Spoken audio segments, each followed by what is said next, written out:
Hello viewers, this is Digambar Singh and today I am going to teach you two important rules of gender. Before this, I have discussed about 5 rules of gender. This is the rule number 6. मैंने यहाँ पे ये rule लिखा हुआ है और rule के अनुसार देखिएगा, if the name of a country is used as a geographical unit it is considered to be a neuter gender. इसका अर्थ ये हुआ बच्चों, यदि किसी देश का नाम यूज किया जाता है एक भौगोलिक इकाई के रूप में, तो उस शब्द को हम न्यूटर जेंडर के तहत मानेंगे, अर्थात उस शब्द को हम न्यूटर जेंडर की श्रेणी में शामिल करते हैं। उदाहरण से मैं इसको और स्पष्ट कर दूं आपको, यहाँ पे मैं एक उदाहरण लिख रहा हूं। लुक एट द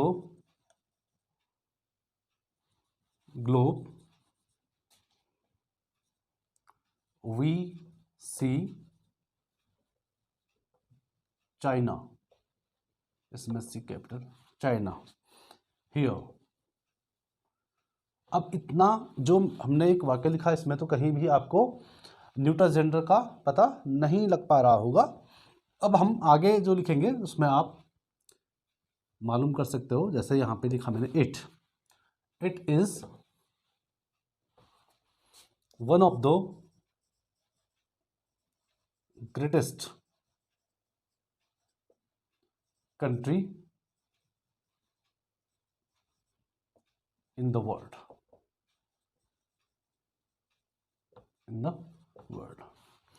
अब देखिएगा, look at the globe we see China here. यदि हमारे पास ग्लोब है और हम उससे पढ़ा रहे हैं, तो हम बच्चों को क्या कहते हैं कि ग्लोब को देखिए, उसमें चाइना देखिए, और उसके बारे में फिर कहते हैं it is one of the greatest. यहाँ पे ग्रेटेस्ट का अर्थ है सबसे बड़ा, मतलब दुनिया में एक सबसे बड़े राष्ट्रों में से वो शामिल है। तो यहाँ पे चाइना के लिए यहाँ पे इट आया है, और इट हमेशा न्यूटर जेंडर में प्रयुक्त होता है, अर्थात न्यूटर जेंडर जहाँ पे होगा हम इट्स इटसेल्फ का प्रयोग करते हैं। तो पहला उदाहरण ये देखिए। दूसरा उदाहरण इसका हो जाएगा,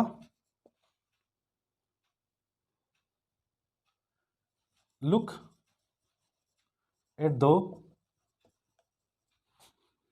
map of Pakistan.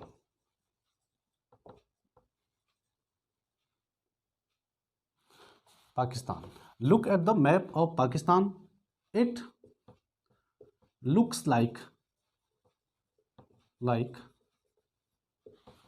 A dog. बच्चों, यदि आप पाकिस्तान के मैप को देखो तो वह एक, उसकी जो शक्ल है, उसका जो साइज है, वो लगभग एक कुत्ते के साइज की तरह है, अर्थात उसका जो मैप है ना, वो कुत्ते की तरह लगता है।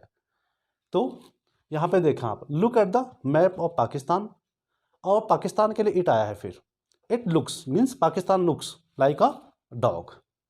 तो हमने देखा कि देशों को यदि हम ज्योग्राफिकल यूनिट के रूप में देखें, भौगोलिक इकाई के रूप में देखें, तो इनके साथ हम न्यूटर जेंडर का प्रयोग करते हैं। न्यूटर जेंडर के जो भी प्रोनाउंस होंगे, एडजेक्टिव होंगे, उनका प्रयोग हम इन देशों के साथ करेंगे यदि वो भौगोलिक इकाई की वहाँ पे बात हो तो।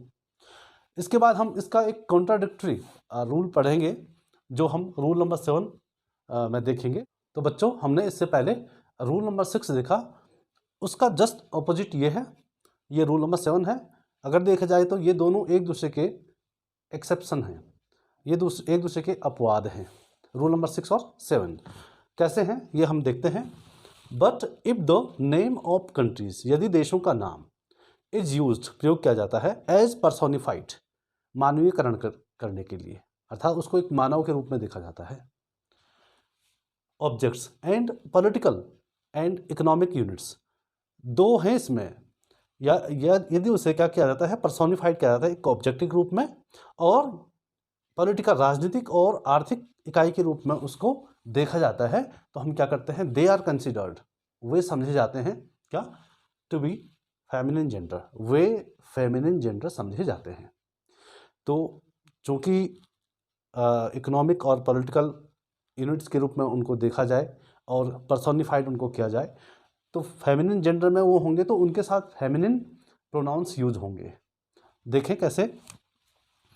पहला जो इसका एग्जाम्पल हो सकता है वो हो सकता है America is proud of her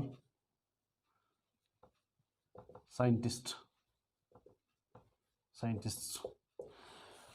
America is proud of her scientists.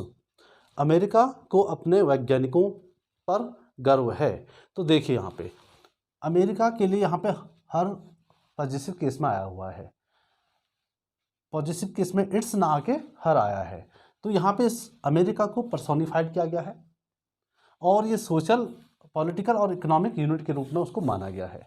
दूसरा इसका एग्जाम्पल हो सकता है, अपने देश को ही ले लेते हैं, India is a vast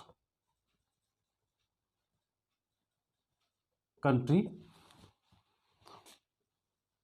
her social and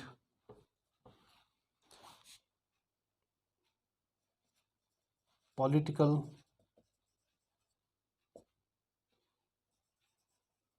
condition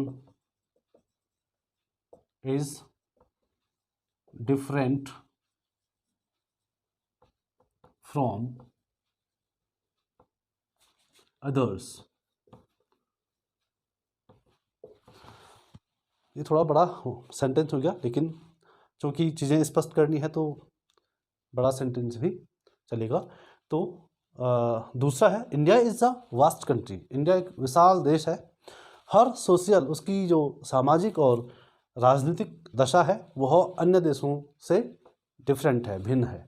तो यहाँ पे देखिए इंडिया के लिए जो पॉजिटिव उसका केस है, मतलब यहाँ पे जो सब्जेक्ट के रूप में प्रयुक्त हुआ है उसका, तो यहाँ पे देखिए इसको फेमिनिन जेंडर माना गया है, इसलिए उसमें हर आया है।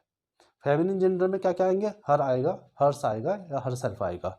तो यहाँ पे हर आया है इंडिया के लिए।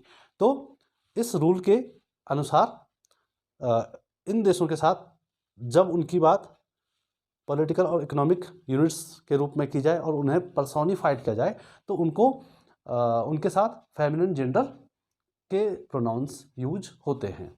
इससे पहले वाला जो रूल हमने देखा उसमें हम न्यूट्रल जेंडर के प्रोनाउंस को उनके साथ यूज कर रहे थे। तो ये जो दोनों नियम है ना, एक दूसरे के अपोजिट हैं। तो I hope you must have understood these two rules. Thanks for watching this video.